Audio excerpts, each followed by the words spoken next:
раиси ноҳияи Шамсиддин Шоҳин ва чанд зердасти ӯ пайвандони худро ба артиш фиристода, аз мардум низ хостаанд, ки монеае ба сарбозӣ рафтани фарзандон нашаванд. Пештар сокинон шикоят доштанд, ки ба артиши Тоҷикистон асосан фарзандони камбизоатро маҷбур мебаранд, аммо фарзандони шахсони доро ва мансабдор ҷалб намешаванд. хешовандони раиси ноҳияи Шамсиддин Шоҳин гуфтанд, ӯ бародарзодааш Хайрандеши Бурҳонро, ки тобистони имсол Донишгоҳи Миллии Тоҷикистонро хатм кард, ба сарбозӣ фиристод. Раис гуфт, ки писарат ба хидмат меравад ва ӯ ҳам қабул кард. Мо ҳама хурсанд будем. Замоне ки писарам дар мошин нишаст, зиқ шудам. ҳоло дар Душанбе аст. дар горди миллӣ хизмат намуда истодааст. нақл кард Гулсумбӣ Ҳошимова, модари сарбоз.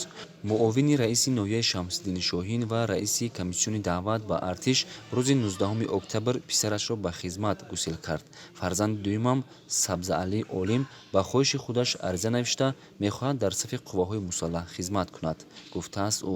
раиси дастгоҳи ҳукумати ноҳияи Шамсиддини Шоҳин ҳам гуфт, фарзандам Муҳаммадбашири Аскаршоҳ хатмкардаи Донишгоҳи техникии Тоҷикистонро бо хоҳиши худ ба сафи қувваҳои мусаллаҳ гусел карда истодаам.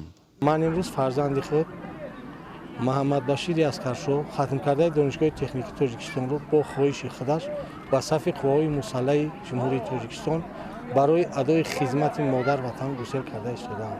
мехоҳам, ки хизмати модар ватанро бо сари баланд ба ҷо оварда, ҳамчун як муҳофизи ватан хизмат намоям.